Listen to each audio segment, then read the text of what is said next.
नमस्कार, स्वागत है आपका इंडिया न्यूज 28 में। आइए बात करते हैं इस वक्त की बड़ी खबर की। लंबे संघर्ष एवं अथक प्रयासों के बाद जसपुर से हुआ सरकारी बसों का संचालन शुरू। इस वक्त की एक बड़ी अहम खबर उत्तराखंड प्रदेश के जनपद उधम सिंह नगर से, जहां आज लंबे संघर्ष एवं अथक प्रयासों के बाद सरकारी बसों का संचालन प्रारंभ हो गया है।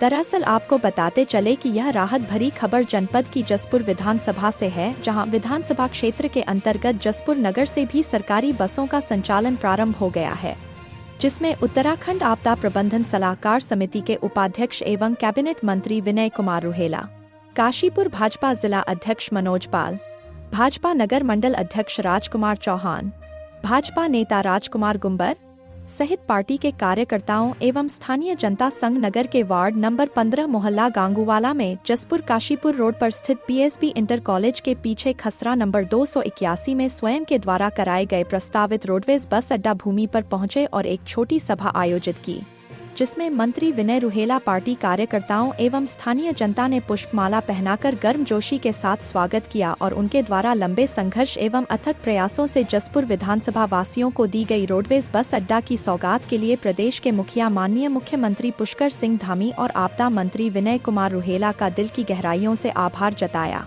उसके बाद मंत्री विनय रुहेला ने फीता काटकर रोडवेज बस अड्डे का शुभारंभ किया। तत्पश्चात हरी झंडी दिखाकर मंत्री ने प्रस्तावित रोडवेज बस अड्डे से आज से बसों का संचालन भी किया गया। उसके पश्चात मंत्री ने स्वयं बस में सवार होकर यात्रा की, जिसका मंत्री द्वारा टिकट भी कटाया।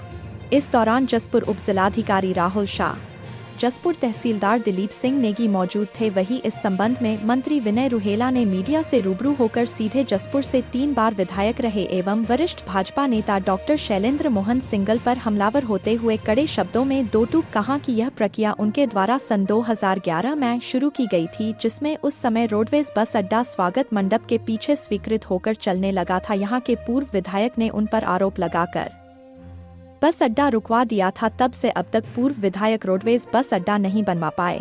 उसके बाद मुख्यमंत्री के निर्देश पर एवं उनके अथक प्रयासों के बाद प्रशासन ने भूमि चयन की और यह भूमि प्रस्तावना बनाकर परिवहन विभाग को निःशुल्क आवंटित कर दी गई थी, जिसका यह प्रकरण हाई कोर्ट में पहुंचा था, जिसका अब निराकरण हो गया है। अब भी इन परिस्थितियों में बस अड्डा विधिवत रूप से चले, इसके लिए बस अड्डा बनने तक बसें बाहर से यात्रियों को लेगी और वहीं से उतारेगी। इसके लिए 7 करोड़ की डीपीआर शासन को जाने वाली है। उसके स्वीकृत होते ही यहाँ यात्रियों के बैठने की व्यवस्था, वर्कशॉप, कैंटीन, पेट्रोल पंप जैसी तमाम व्यवस्था उपलब्ध कराई जाएगी। बहुत ही अच्छा विधिवत रोडवेज बस अड्डा बनेगा। यह तभी संभव है जब कोई माननीय उच्च न्यायालय में जाकर अड़चन न डालें। कैमरामैन हंसी सागर के साथ स्टेट हेड अजय सागर की रिपोर्ट। जसपुर की जनता की तरफ से आदरणीय हमारे प्रदेश के युवा ओजस मुख्यमंत्री माननीय श्री पुष्कर सिंह धामी जी को धन्यवाद करता हूं कि आज बहुत लंबे संघर्षों के बाद माननीय पुष्कर सिंह धामी जी ने ये सौगात जसपुर को दी है और आज जसपुर की जनता बहुत खुश है कि ये बस अड्डा अब जसपुर की आवाम के लिए, जसपुर की जनता के लिए सुविधा के लिए खुला है।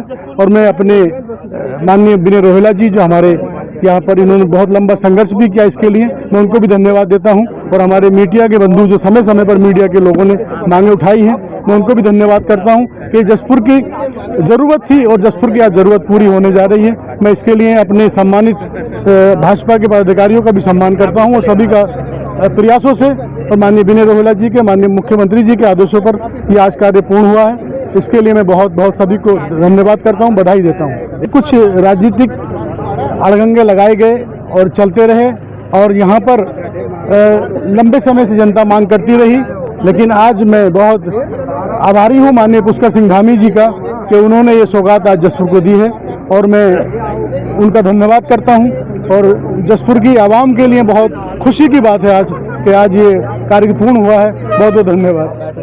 ये जसपुर की जनता के लिए एक बहुत बड़ा गिफ्ट है एक तरफ सरकार की तरफ से, और 25 साल से ये सपना साकार हुआ है।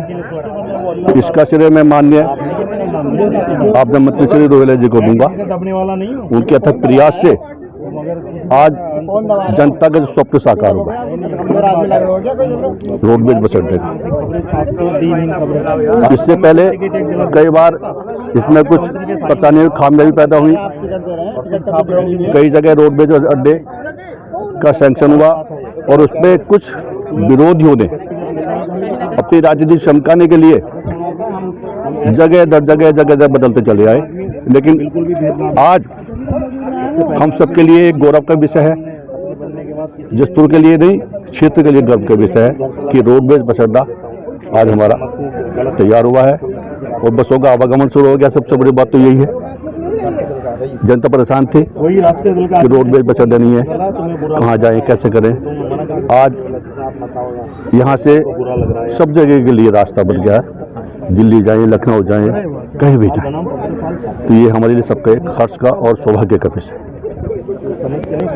माननीय रोहिला जी को, विनय रोहिला जी को बहुत बहुत बधाई और उनको बहुत बहुत शुभकामनाएं देता हूँ और पूरी जनता के लिए, पूरे क्षेत्र के लिए सबको बहुत बहुत शुभकामनाएं बधाई। मुख्यमंत्री पुष्कर सिंह धामी जी का और अपने परिवहन मंत्री प्रदीप बत्रा जी का बहुत बहुत धन्यवाद करता हूं कि ये जसपुर के लिए उत्तराखंड गठन से लेकर आज तक एक बहुत बड़ी मांग थी और जब भी हमारे चुनाव हुए, चाहे विपक्ष हुआ चाहे पक्ष हुआ, उनके घोषणा पत्रों में ये विषय होता था कि जसपुर को स्थायी रोडवेज अड्डा मिले। हमारे वरिष्ठ नेताओं ने, उसमें आदरणीय विनय रोहिला जी ने, हमारी पूरी टीम ने, हमारे संगठन के लोगों ने इसमें प्रयास किया और हमारे पास 3-4 ऑप्शन थे। पिछले वर्षों में भी रोडवेज बस के स्टैंड के लिए एक भूमि का आवंटन हुआ था, परंतु उसमें तकनीकी कुछ लोग कोर्ट चले गए और वो विषय पेंडिंग था। परंतु आज इस भूमि को हमारे सरकार के द्वारा निःशुल्क परिवहन विभाग को और परिवहन विभाग से परिवहन निगम को इस भूमि का आवंटन हुआ है और शीघ्र ही डीपीआर बनकर इस यहाँ पर निर्माण कार्य शुरू होने वाला है। आज जिस हम भूमि पर खड़े हैं, इसका स्वामित्व आज परिवहन निगम के पास है।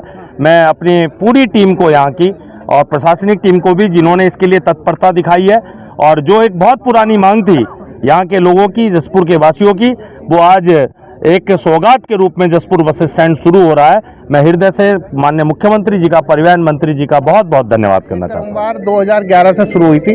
हमने बस अड्डा स्वागत रेस्टोरेंट के बराबर में स्वीकृत किया था।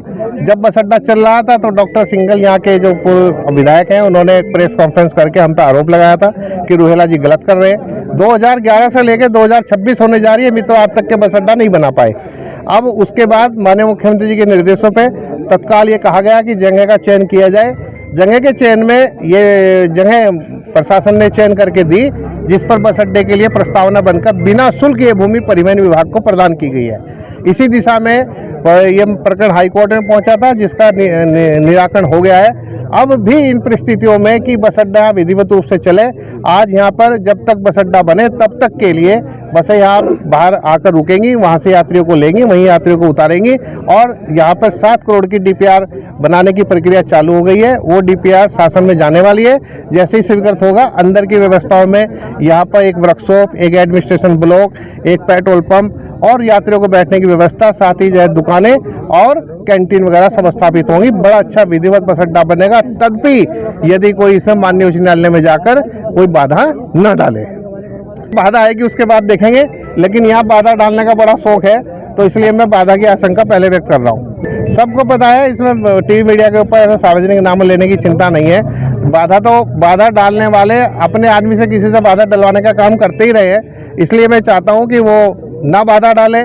यहाँ जिलाध्यक्ष जी ने पूर्व में भी संकल्प व्यक्त किया था कि भारतीय जनता पार्टी विकास के लिए प्रेरित है, जागृत है।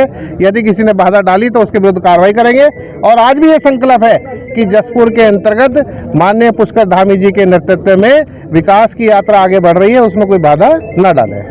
मंत्री जी, आपसे एक देखिए, अभी जब डीपीआर स्वीकृत हो जाएगी, पूरी विधिवत व्यवस्था होगी, तब तक के मैंने कहा ना, तब तक यात्री इधर उधर ना भटके। यहाँ से बसें से यात्री को लेंगे, जाएंगे और इसके अतिरिक्त जो अन्य व्यवस्था है, टेम्परेरी एक साइड बनना है और पानी का भी कुछ साधन कराएंगे। और इसके अतिरिक्त यहाँ गुलदार की सूचना मिल रही है कि गुलदार आता है तो पुलिस वालों से कहेंगे, वन विभाग वालों से कहेंगे। आज काम का प्रारंभ हुआ है और धीरे धीरे समाधान की तरफ पहुँचेंगे। धन्यवाद।